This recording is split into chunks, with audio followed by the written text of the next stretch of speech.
Well, it was while cycling as a teenager in rural Michigan that I first learned that I could talk to animals. Rural Michigan has a great number of cows, and one day as I was biking by a herd, I got into my mind, maybe I can communicate. So I looked over and moo, and I got absolutely ghosted. Not a single animal recognized I was there at all. But I'm persistent. I worked on my method. I got lots of great feedback from the cows. And over time, I got to and about 90% of the animals would lift up their heads and look at the strange cow riding a bike. Now, once you've gotten one species under your belt, you gotta go on from there. So it wasn't long before at my college, I could call squirrels from about 20 feet away. And at the farm I volunteered at, I learned how to greet the turkeys every morning. And every turkey would pop up and go back at me. I had some failures. Never got anywhere with owls. But, and pigeons would just run away from me. But I also had some successes. So that's what I want to tell you about.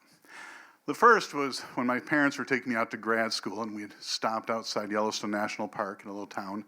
My dad had gone in for some groceries, and there in the green next to us was this cow elk happily grazing, and I put two and two together. Cow, elk, cows, worth a try. So I stuck my head out the window. And sure enough, she put her head up, she looked around, and she started bawling piteously.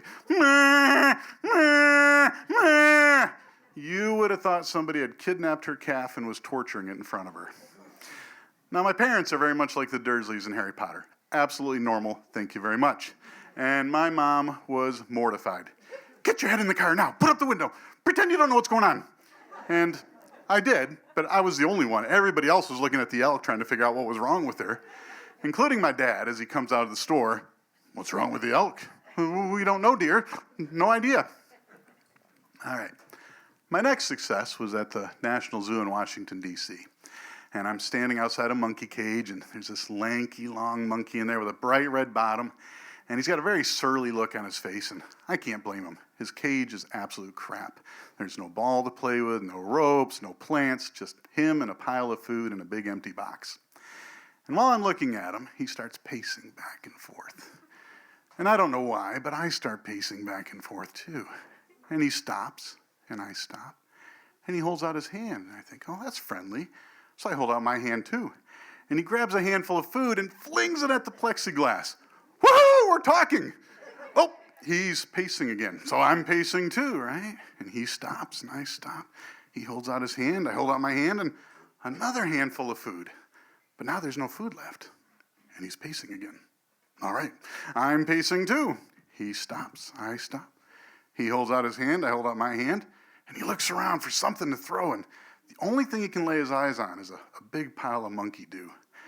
And he looks down at it, and then he looks at me, and I think I get the message, but he's pacing again. So I start pacing, and he stops, and I stop, and he holds out his hand, and I hold out my hand, and sure enough, splat, monkey dew all over the plexiglass. All right, so end of experiment.